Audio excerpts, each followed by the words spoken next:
Bon, chers amis, j'espère que vous allez bien. Aujourd'hui, nous allons aborder un petit projet pour régler des soucis d'installation de terminaux sous Windows ou bien Linux. Pour les débutants en développement web, DevOps, IA, Data, ainsi de suite. Vous n'êtes pas sans savoir que la plupart d'entre nous aujourd'hui utilisent des systèmes d'exploitation Windows parce que c'est le système le plus facile à utiliser. Vous voyez un peu?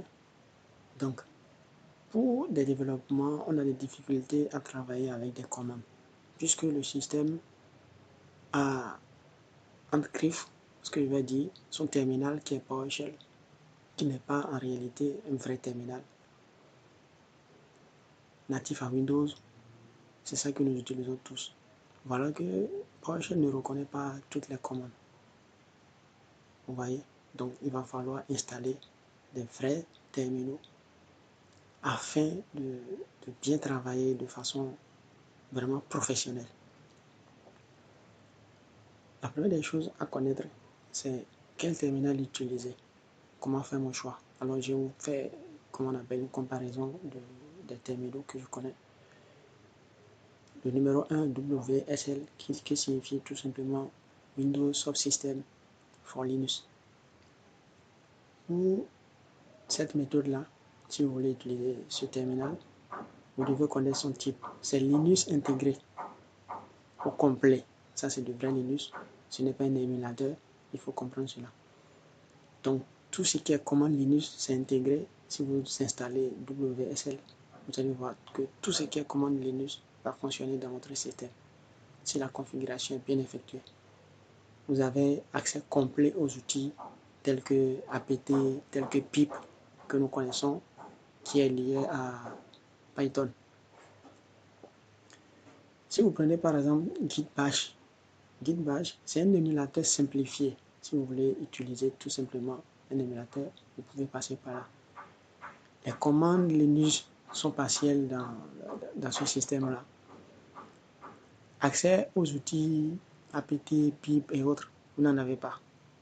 Donc, tous les outils ne sont pas disponibles via ce terminal-là. Si vous prenez ensuite Cygwin, c'est un émulateur avancé qui est compatible totalement avec Windows, presque complet pour Linux, mais l'accès aux outils est partiel. Vous voyez un peu? Donc, pour un développement, c'est-à-dire pour du vrai développement Linux DevOps, je vous conseille vraiment d'utiliser WSL qui est directement lié à Ubuntu.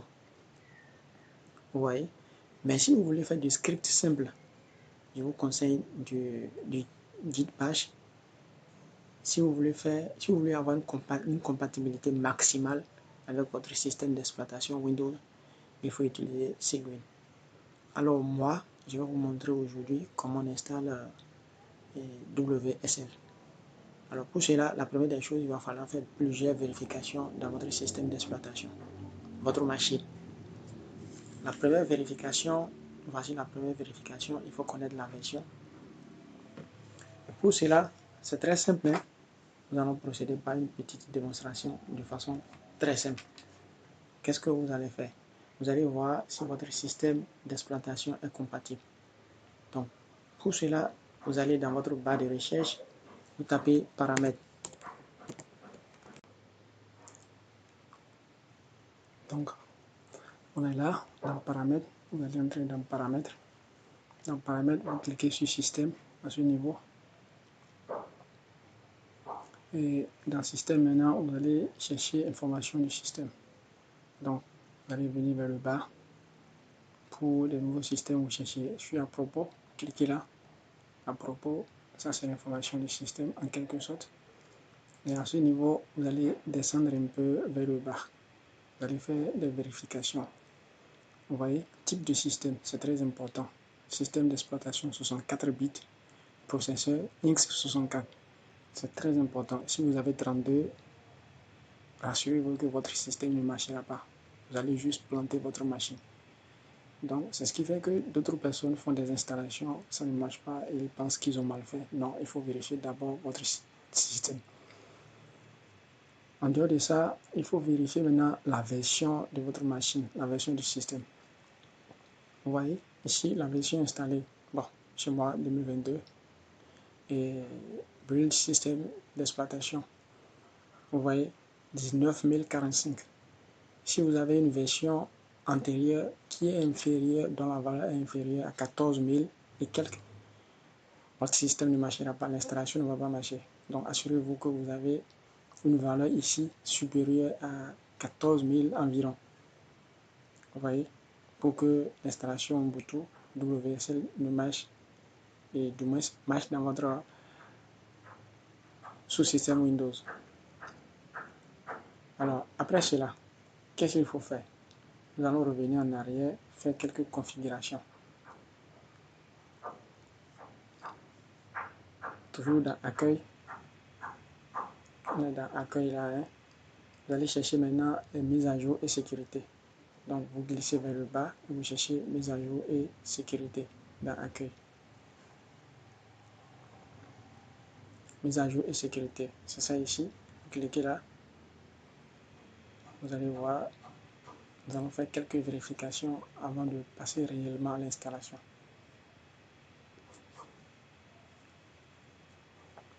Vous voyez ici, erreur rencontrée. On continue toujours avec la mise à jour et sécurité. Ici, vous voyez que mon système n'est pas à jour. Je l'ai désactivé pour pouvoir faire ce tutoriel-là. Et je tape sur essayer afin de faire la mise à jour. Donc la mise à jour est lancée. Si vous êtes dans le cas, et vous lancez aussi la mise à jour. Mais assurez-vous que vous avez une bonne connexion Internet. Donc après la mise à jour, nous allons continuer toujours avec les vérifications et cocher tout ce qu'il faut de façon nécessaire. Tout ce qui est nécessaire, voilà. Donc on attend la mise à jour. Faites pareil chez vous.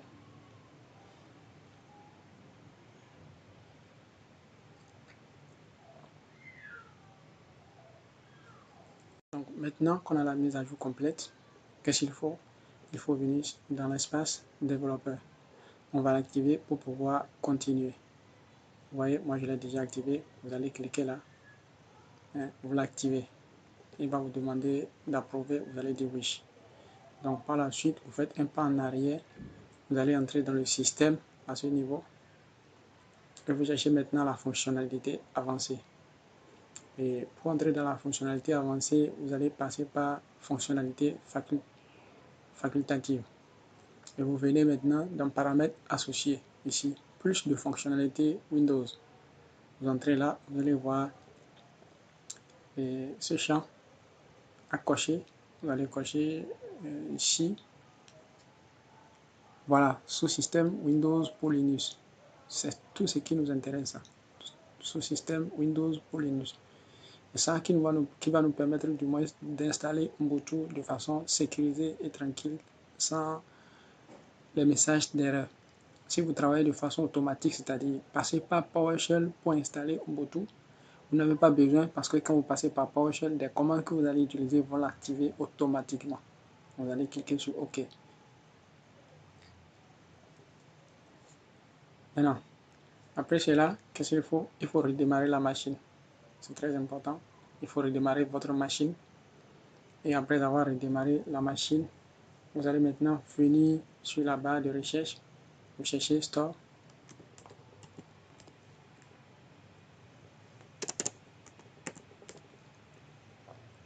Store, voilà. Vous cliquez là, Microsoft Store. On va chercher Ubuntu et installer.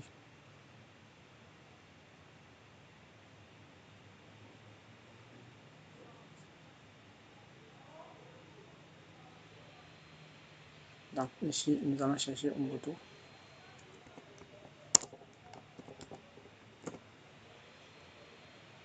Ce que je vous conseille, vous voyez plusieurs versions de Ubuntu ici. Vous avez Ubuntu la version classique.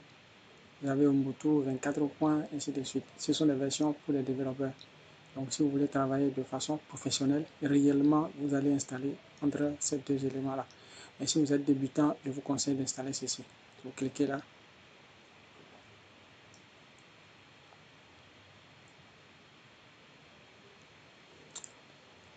Moi, je l'ai déjà installé. Donc, chez vous, il va vous demander d'installer. Vous cliquez ici et vous téléchargez. Après avoir téléchargé, vous installez.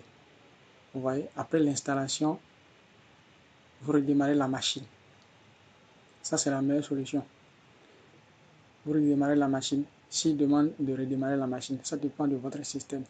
Donc, vous allez voir une fenêtre qui va s'ouvrir de cette façon après l'installation et après l'avoir lancé. Vous allez vous patienter un peu. Par la suite, vous allez définir un nom d'utilisateur ou si le nom d'utilisateur est défini au préalable, donc vous allez utiliser maintenant le mot de passe à créer. Vous allez vous retrouver ici. Vous voyez le nom d'utilisateur que vous avez défini précédemment et le nom de la machine. Arrivé ici, je vous recommande maintenant de faire des mises à jour. Votre terminal est disponible. Après, vous avez maintenant la distribution Linux sous Windows. Maintenant, je vous demande de faire des mises à jour. Donc, nous allons faire des mises à jour. Sudo apt update. Moi, je vais faire la mise à jour. Je vais combiner la recherche des mises à jour disponibles et les installations en même temps. Donc, je combine les deux. De cette façon, vous pouvez séparer si vous voulez. apt de moins upgrade. Espace, n'oubliez pas, là où il y a d'espace, il faut le mettre dash Y. Vous lancez.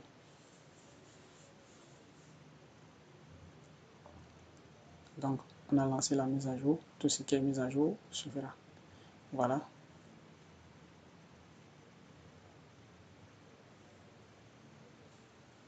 La mise à jour continue toujours. Après la mise à jour, qu'est-ce que nous allons faire? Je vous recommande toujours d'installer quelques outils de base. Voilà, je vous recommande d'installer quelques outils de base après la mise à jour. Vous allez installer quelques outils de base tels que Git et tels que Python, ainsi de suite. Donc, la mise à jour est effectuée. Nous allons installer maintenant Git.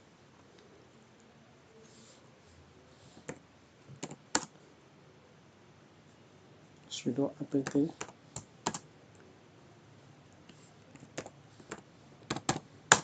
install Git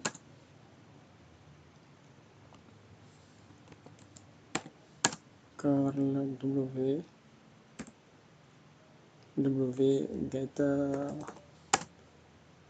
Python. Voilà, je vais lui demander de me chercher Python 3. Python 3. Python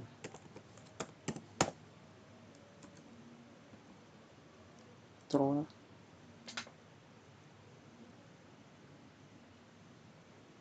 Et je vais profiter pour penser à pip. Ici, vous mettez dash et vous mettez pip. Tout le monde sait ce que ça fait.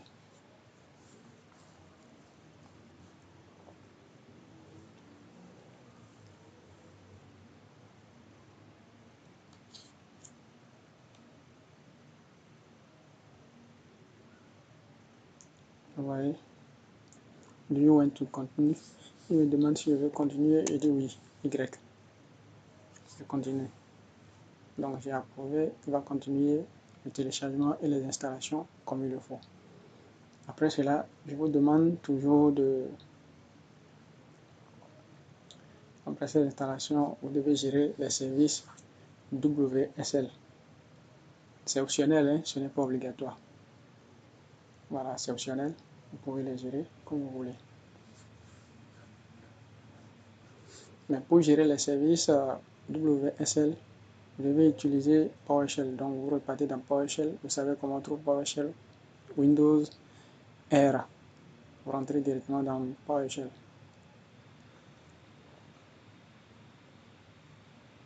Donc ça, c'est la méthode, cette méthode-là d'installation, c'est une méthode Store, Microsoft Store. Vous pouvez utiliser des lignes de commande sous PowerShell pour faire l'installation WSL et l'installation de Ubuntu. Ça c'est très facile, très facile, mais il faut connaître quelques commandes à utiliser.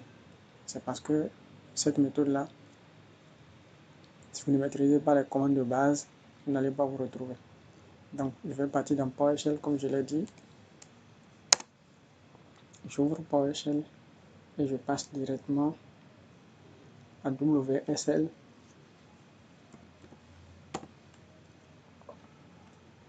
Espace, dash 2 fois. Mais cette fois-ci du moins, shutdown. Je vais faire quoi? Je vais redémarrer WSL. C'est très important pour redémarrer. Donc, shutdown.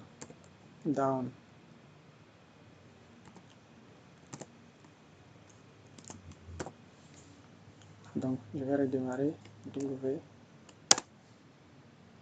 WSL.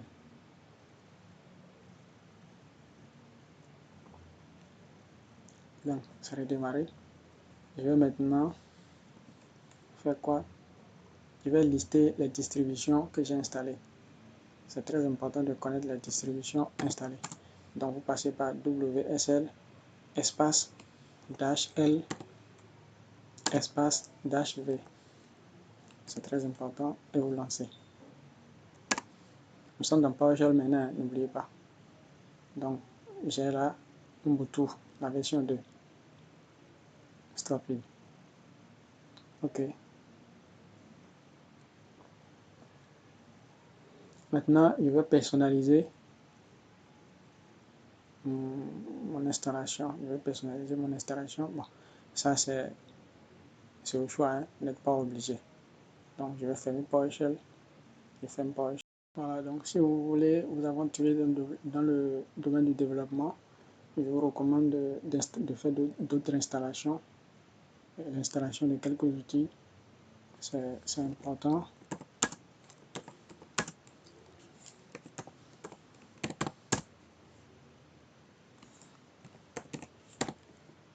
Build essentiel avec dash.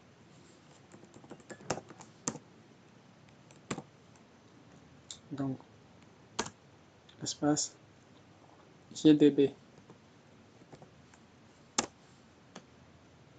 Me demande le mot de passe sudo apt install build essentiel GDB.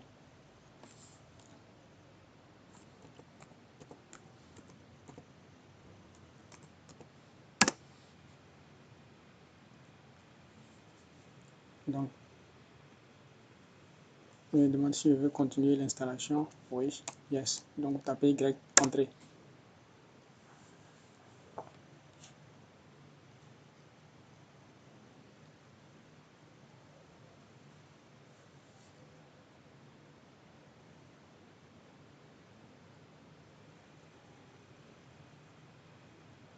Voilà. Donc, faites ces installations-là. C'est très important. C'est fini. Faites la même chose pour installer pip3 qui est lié à Python. Donc, sudo toujours apt install build essentiel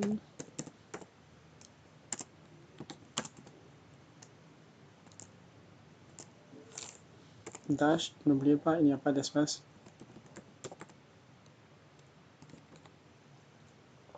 Espace maintenant. Vous pouvez taper directement pip3, ou bien vous passez par GDB. Encore à nouveau. GDB pip3. Voilà.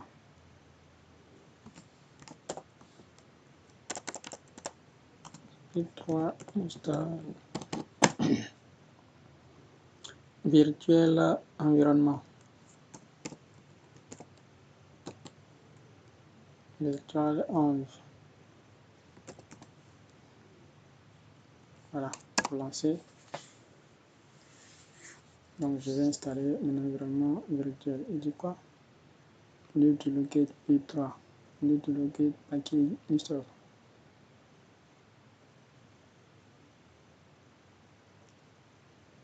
OK. Très bien. Très bien. Donc, tout est installé. Tout est bien. Voilà, on va s'arrêter là. Que la vidéo ne soit pas très longue. Si vous voulez la méthode la plus facile, si vous êtes développeur, la méthode la plus facile pour installer tous ces éléments-là, vraiment, c'est à travers PowerShell que vous pouvez le faire. Je vais mettre dans la description les commandes qu'il faut, les détails sur toutes les commandes qu'il faut pour pouvoir faire des mises à jour, des installations sans passer par Store et Microsoft Store pour faire des installations telles que vous voulez. Donc, je vais m'en arrêter là. Si vous avez aimé la vidéo, si la vidéo vous a vraiment aidé, n'hésitez pas de liker, de vous abonner. N'hésitez pas de partager également pour aider d'autres personnes. Et si vous avez d'autres méthodes plus faciles encore, n'hésitez pas aussi de partager avec nous dans l'espace commentaire. Je vous remercie. À la prochaine pour la présentation des applications web réalisées. À la prochaine. Ciao.